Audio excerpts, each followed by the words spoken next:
Hi, today's video is to talk about a very common technique, which is parallel compression, but in this case it has a particular setup and is inserted in the bass and drum groups. This works with any DAW and it can be replicated with the stock compressor or an 1176 emulation.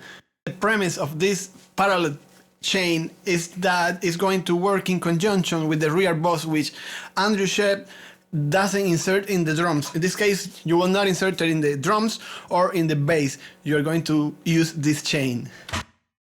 Now, once you have selected all the bass and drum tracks and created this auxiliary track, then you're going to do two things. First, look up what is the equivalent of the copy to send function in Pro Tools, so you can copy all your fader and panning settings so you have an exact copy in the send, and then you're going to set them all to pre-fader so you can put the auxiliary in solo because you're going to need it.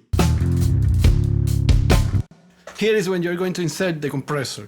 Now, the settings are the fastest attack and the medium release, but notice that release is going to be a starting point.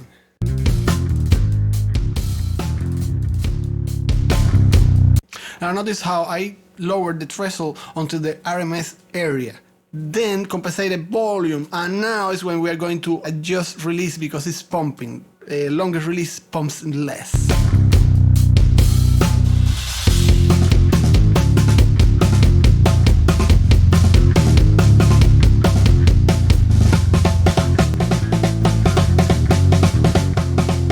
Remember that you need a high ratio.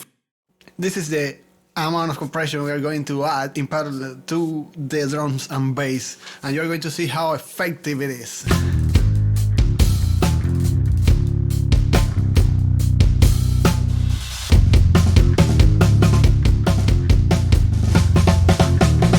When you go over the difference in volume, you will notice that this parallel chain is bringing a solid foundation to your mix that is going to help you manage the punch, and it's going also to work as an anchor to place the rest of the instruments in the stereo field.